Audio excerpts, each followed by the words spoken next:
Welcome to Your Life Podcast, the place where life becomes that little bit simpler.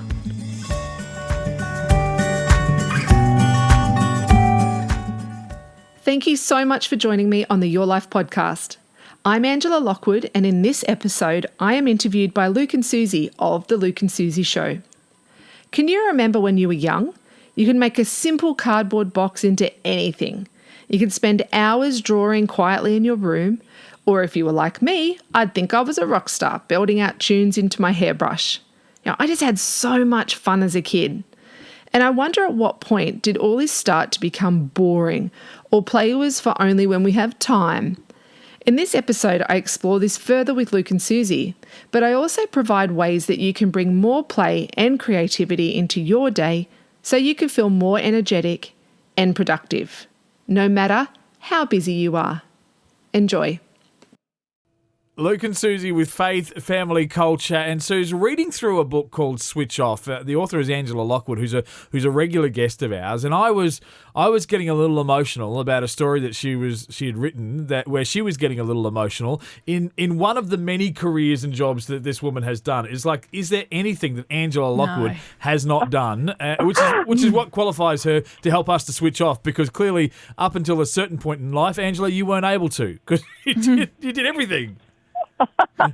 The writing switch off is definitely from my professional background and what I see, but it also was a fantastic learning and development opportunity for myself to write it. Because I think, we get so busy and overwhelmed that when we're high energy people, which what I obviously am, as you clearly pointed out then, Luke, we actually need to find the other side of us to be really effective, and that's the calmness. And on the flip side of that, you can't always be calm and chilled out because there are things to do in life. So it's about finding the point where you can shift between the two really well. And it's not about having them in balance because sometimes you got to be on, sometimes you got to be off. Yep. So it's about knowing when it is time to do those two. That's really important. So we're talking about switching off all the noise and the worry and all the things that bring us down in the world. And in the midst of your book, you talked about being creative and the story that you use to back this up. Because if there's ever a time when someone needs to switch off some noise, it's someone who's dealing with the autism spectrum, because there's plenty of noise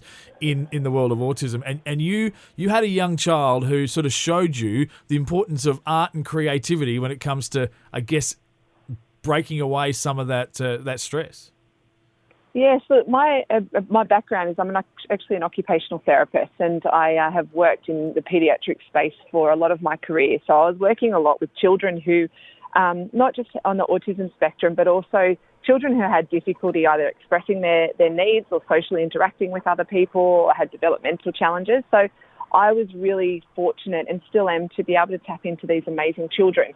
And, often I would think that my therapy sessions, I walked away feeling like I learnt a lot more about myself and about the world from them as what they did from me, which is that happened a lot. And this one particular time was with one of the little boys I was working with, Ryan, who had autism, and he found it really hard to communicate. He didn't, and when I say he found it hard to, it's not that he just couldn't verbally express himself. And right. But I knew he was quite creative. And without going into the story too much, what I learned from an interaction with him was the importance of actually saying nothing.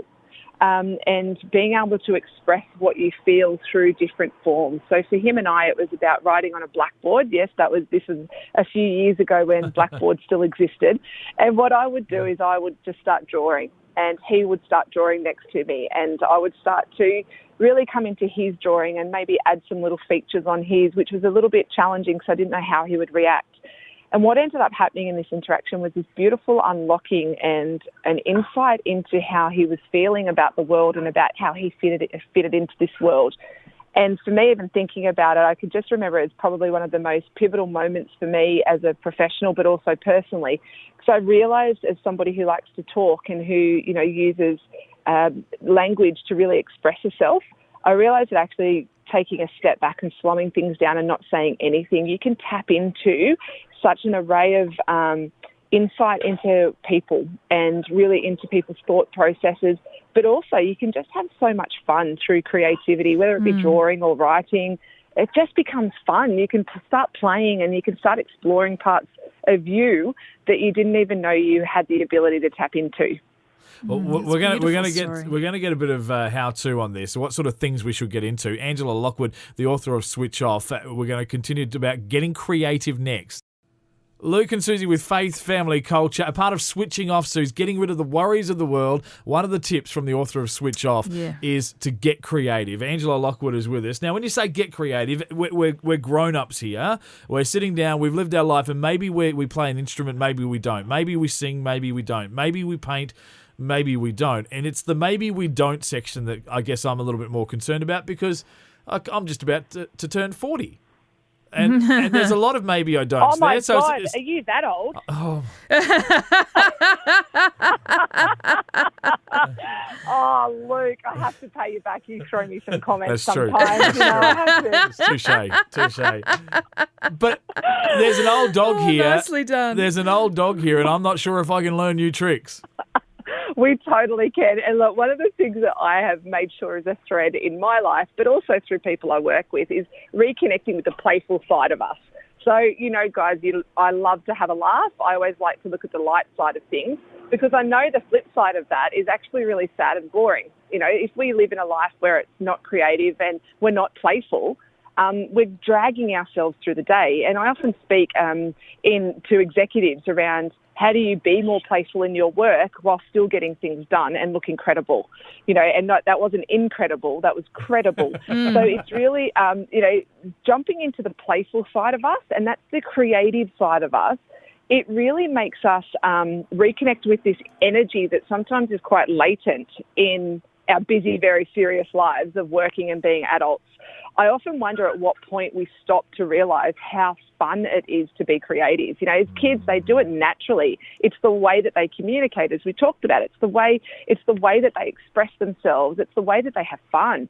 But what point and I still don't know the answer to this, so if any listeners want to ring in and say, actually, there's a point in time, I don't know at what point we go, that doesn't work for me anymore.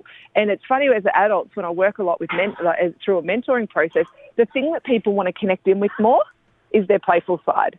People always go, I feel boring, I feel old, I feel tired.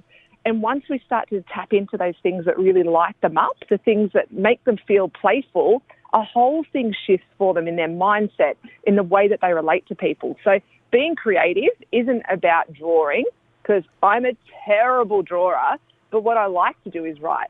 So it doesn't mean that creativity is about, playing the violin or doing these things, although you can, of course, that's amazing avenues.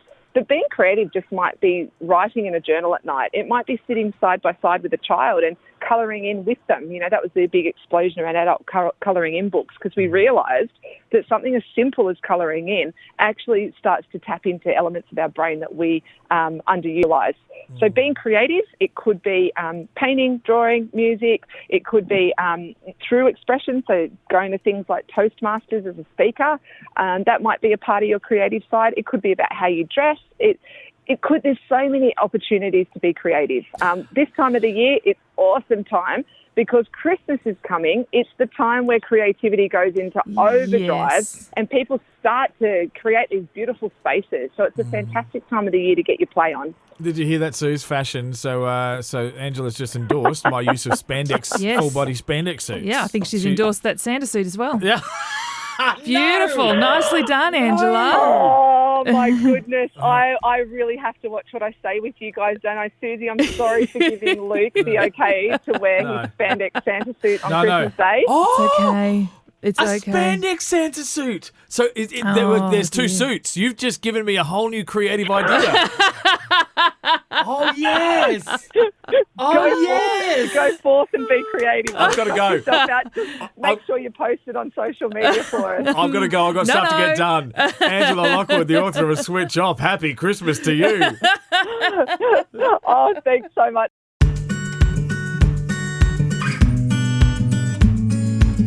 I hope you enjoyed this episode. To find more ways to slow down and simplify your life, follow the Your Life podcast on Spotify and iTunes. And let's connect on LinkedIn and Instagram. Just look for Angela Lockwood. Don't forget, it's your life. You choose how to live it.